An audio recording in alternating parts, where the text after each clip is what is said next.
బేగంపేట విమాంత హోటల్లో కేంద్ర ప్రభుత్వ ఆధ్వర్యంలో నిర్వహిస్తున్న మైనింగ్లో మహిళా పత్ర కార్యక్రమానికి హాజరైన మంత్రి సీతక్క అంతర్జాతీయ మహిళా దినోత్సవాన్ని 2 రోజుల ముందు ఇక్కడ ఘనంగా నిర్వహించుకుంటున్నందుకు సంతోషంగా ఉంది అని అన్నారు. దేశంలో ప్రపంచంలో మైనింగ్ రంగంలో మహిళల పాత్ర ఫలితంగా ఉంది. మైనింగ్లో 8 నుంచి 10% లోపు వారి భాగస్వామ్యం ఉంది. అందుకే మైనింగ్ రంగంలో మహిళలను ప్రోత్సహించాలని అన్నారు. సమాన పనికి సమాన వేతనం కోసం మహిళలు ఫైట్ చేస్తున్నారు. మహిళలకు అవకాశం ఇస్తే ఆకాశమే హద్దుగా రాణిస్తారు. అంతరిక్షంలోనే కాదు భూగర్భంలో కూడా మహిళలు పనిచేయగలరు. సమాజ కట్టుబాట్ల వల్ల మహిళలు ముందడుగు వేయలేకపోతున్నారు. వారిని అంత ప్రోత్సహించాల్సిన అవసరం ఉంది. కుటుంబ సభ్యుల నుంచి ప్రభుత్వ పెద్దల దాకా అందరూ మహిళలను ప్రోత్సహించాలి. మహిళ సంక్షేమం శ్రేయస్సు కోసం కేంద్రం కూడా ఎక్కువ బడ్జెట్ కేటాయించాలని కోరుతున్నామని మంత్రి సీతక్క అన్నారు. Quote her, which she has already said, but for everybody, this was a quote after she got a PhD, that in my childhood I never thought I would be a Naxalite. When I'm Naxalite, I never thought I would be a lawyer. When I'm lawyer, I never thought I would be MLA. When I'm MLA, I never thought I'll pursue my PhD. Now you call me Dr. Anusaya Sataka, PhD in political science. So I'll request her for her address speech ivalani korukuntunanu.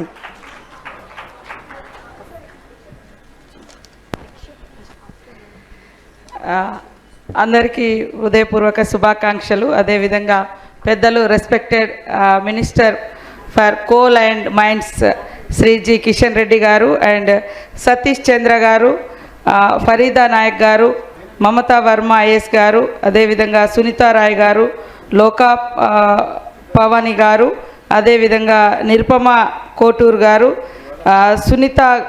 Sunitha గారు, అదేవిధంగా ఇక్కడికి వివిధ states నుంచి వచ్చినటువంటి మా sisters అందరికీ కూడా heartly welcome to Telangana. I'm unable to speak in English or Hindi, so please understand me. ఈరోజు చాలా సంతోషం. ఫస్ట్ ఇక్కడ అదేవిధంగా మా ఐఆర్ఎస్ బలరాం నాయక్ గారికి, ఇక్కడ ఉన్నటువంటి పెద్దలందరికీ హృదయపూర్వక శుభాకాంక్షలు. మైనింగ్లో చాలా తక్కువ ఉమెన్ ఉంటారు. Percentage of women across India overall గ్లోబల్లో కూడా చూసినప్పుడు ఓన్లీ 8 to 10% ఉంది, ఎక్కువ అటువైపు లేదు. But encouraging this type of encouraging అనేది చాలా అవసరము. చిన్నపిల్లల్ని మనం కిడ్స్గా ఉన్నప్పుడు నడుస్తూ ఒక్కొక్క స్టెప్ కమ్ అని ఎట్లయితే వాళ్ళను ఎంకరేజ్ చేస్తామో ఆ రకంగా డిఫరెంట్ రంగంలో కూడా అందరు ఉమెన్స్ని ఇలా సపోర్ట్ చేయాల్సినటువంటి అవసరం ఉంది. యాక్చువల్గా ఉమెన్స్ డే అంటేనే equal work for equal payment, దానితో స్టార్ట్ అయింది. సమాన పనికి సమాన వేతనం, అది అక్కడి నుంచి స్టార్ట్ అయింది.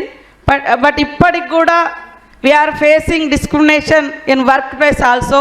సో అలాంటి డిస్క్రిమినేషన్ అనేది మనకు ఉండకుండా ఆకాశమే హద్దుగా అవకాశాలు ఛాన్సెస్ చాలా ప్రభుత్వాలు కానీ ఇంట్లో ఉండే పేరెంట్స్ కానీ ఎక్కువ ఇస్తే తప్పకుండా మరి ఆకాశమే హద్దుగా, అక్కడ ఆకాశంలో ఫ్లైట్స్ నడుపుతున్నారు, ఇక్కడ అండర్ గ్రౌండ్లో మైనింగ్స్లో కూడా అద్భుతంగా ఉమెన్ మీరందరూ కూడా రాణించగలుగుతున్నారు.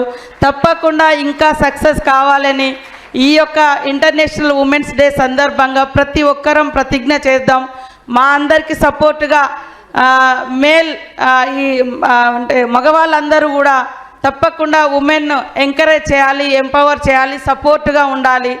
తరతరాల అప్రెషన్స్ నుంచి ఉమెన్ బయటకు రావడానికి ఇంట్లో తల్లిదండ్రులు, హస్బెండ్ అండ్ చిల్డ్రన్స్ కూడా సంపూర్ణమైనటువంటి సపోర్ట్ ఉండే విధంగా మరి గవర్నమెంట్స్ డిసిషన్స్ కూడా అన్ని సెంట్రల్ కానీ స్టేట్స్ కానీ ఉమెన్కి ఎక్కువ ప్రయారిటీ ఇచ్చే విధంగా పాలసీలలో బడ్జెట్లలో కేటాయింపు కూడా అలా చేయాలని చేస్తామని కూడా మేము మా తరఫున కూడా మేము తెలియజేస్తూ సెంట్రల్ నుంచి కూడా ఎక్కువ బడ్జెట్ ఉమెన్ కోసం, ఉమెన్ కేర్ కోసం, ఉమెన్ సంబంధించినటువంటి డెవలప్మెంట్ యాక్టివిటీస్ కోసం సపోర్ట్ చేసే విధంగా ఉండాలని ఈరోజు ఫస్ట్ ఇలా వారి శాఖలో మరి కిషన్ రెడ్డి గారు, respected hour minister Kishan Reddy గారు ఒక స్పెషల్గా ఫస్ట్ టైం ఇలా సెలబ్రేషన్స్